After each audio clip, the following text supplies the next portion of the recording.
I'll just going to have to teach him some basketball today during the show. I'm the dude that told you the lineup, or you all, the lineup last night. And you think that's what they're going to go with. And Evan hits me in the morning like, that's not going to be the starting lineup. I'm like, you know what, Evan? You might be right, but what was wrong with that lineup? Well, to let people know, they went with Steph Curry, Andrew Wiggins. Yes. Kuminga, Green. I think Trace Jackson Davis started last night. Yes, sir. Yeah. No? You're out on it. So I just think they got to figure out Wiggins/Kuminga at some point. There's no way to me, and real quick, I'll throw it back to you. Yeah. There's no way in a contract year, this is just me, that Jonathan Kuminga, who we know will go tell his representatives, and they'll go to the paper or whatnot in a contract year if he doesn't get paid by the start of the season, that you're telling him, I'm coming off the bench? Keep his value down. Steiny, he is an athletic freak, man. I know the game of basketball is more. Did you watch it? You can just, it looks different when you watch him. Like, he stands out, man. He's shooting the hell out the ball. So is Buddy Hield, and so is Moses Moody, who, for some reason or another, it's not you, Steiny. I don't think Warrior fans are giving enough love, man. And maybe there's too many of the same thing. They got to figure it out. They got to figure out who plays, who doesn't, and whether they're going to go with kind of the same rotation game to game or whether they're going to switch it up game to game. But that's the one issue that I see early is they got 10 or 11 guys who want to play, and so how are we going to do it? Are there going to be 2 guys each night that aren't in the rotation, or is Steve Kerr going to do it game by game?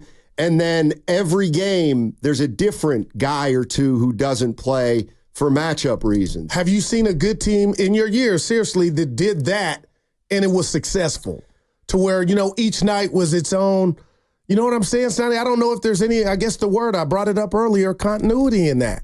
Well, they don't have continuity. They lost Klay Thompson, and he's been a part of this team for, 12, 13 years. How do you develop that? Or how do you bring in veterans who know how to play, like Melton, like Kyle Anderson. Anderson. If their role fluctuates on a nightly basis? That's why you bring in professionals, so that if their roles fluctuate on a game-by-game basis, they're still professional.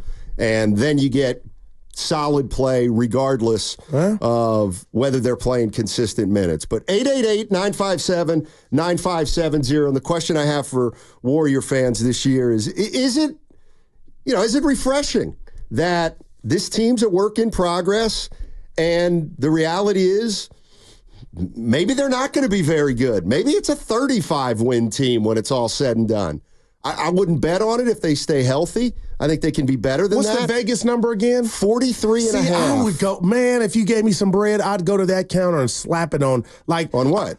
Oh, the over. Well, then you are optimistic about this team. I'm worried about if you get 46, it may not even, you still could be part of the play-in. That's what I'm worried about. I'm not saying they can't reach those heights in regard to the numbers of last year's team. I don't need to be sold on that. What's scaring me is what the others are doing. Sacramento, who kept you out the playoffs, just added DeMar DeRozan to what they got going. And right now, I feel like they know who and what they are in their rotations. Well, they don't have continuity. They just brought in DeMar DeRozan. Well, he's going straight into the starting lineup. All right. And so is maybe DeAnthony Melton. Or so maybe is Brandon Podziemski. I like our players. It's just like, how are they going to fit? They're going to fit better than last year, I think. I think they're going to fit better than last year. Right. I like the makeup. I hope you're right. I like the makeup of the team. Talent-wise, they're probably obviously not as talented as they've been in the last several years. But I don't know either. I think you can make up for a little bit of loss of talent with guys that are playing the right way and guys who are bought in. And I don't think they had that team was not bought in last year. And I know it started with Clay, but you look at a guy like Chris Paul, and now I look back at last year, and I'm thinking, there's no way. There's no way he enjoyed last year playing for the Golden State Warriors coming off the bench. Damn. That was with Wemby. Let me just throw this to you. So I've heard from Kerr, I've heard from, players that the three-ball emphasis is real and is here. Steiny, 45 attempts last night.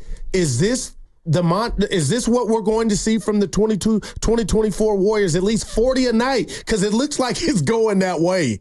Like, it looks like they're going to just let them fly. Steve Kerr says he wants a lot of threes. Wow. A lot. And look, the last year's NBA Finals was Dallas against the Celtics, and those two teams took more threes than any other teams in the league. They were 1 and 2. Now, that doesn't get you to the finals just taking them, but in this day and age of the NBA, what Spinoni have a great stat last night.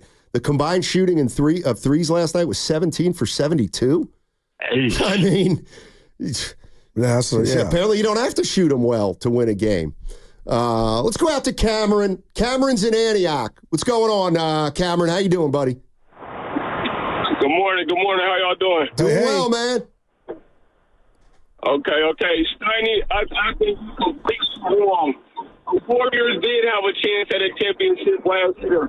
We had 15 double-digit leads throughout the season, most in the league.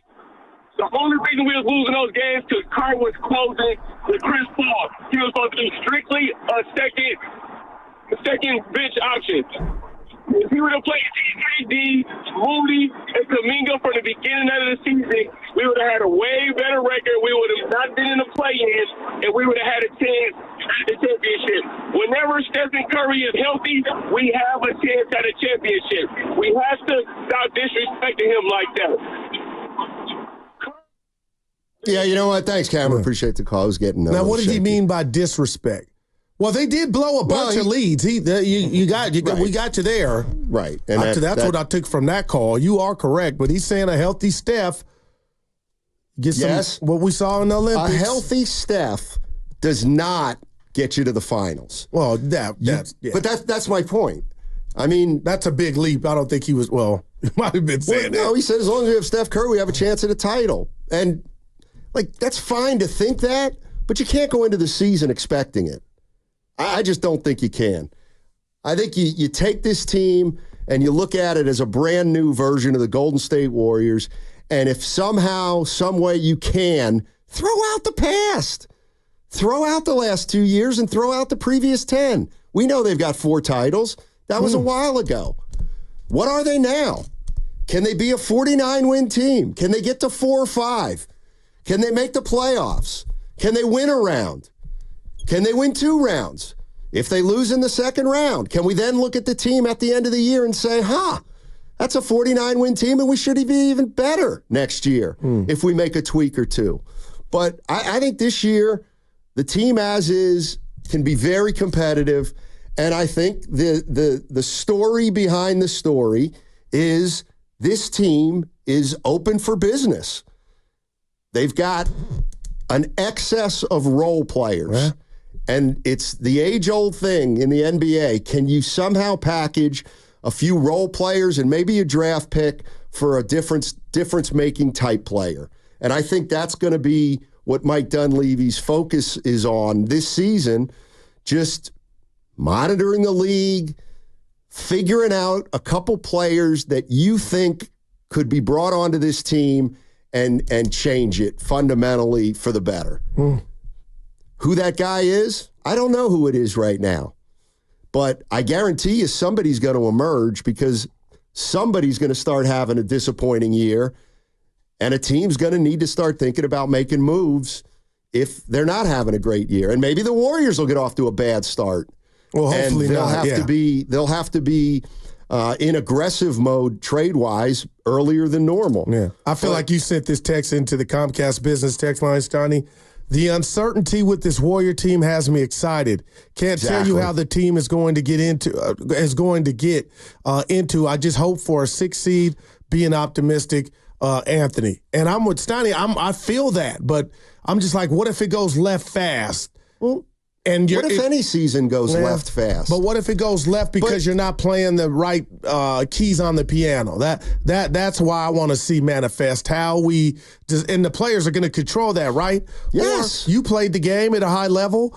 Not really. Division 3. But I'm going to give you some Franklin and Marshall. But some guys can't respond to not knowing what their role is going to. Well, then you know what? No, you're right. Then Maybe you they're make not tough for decisions you. on those guys. I got you. I guarantee you, and this is part about. But there's a mental thing to this too. But who are we talking about? You know damn well who we're talking about. We're talking about one guy. Oh no, I was talking about Jonathan Kuminga. And I was throwing Moody in there. No, Moody is going to play.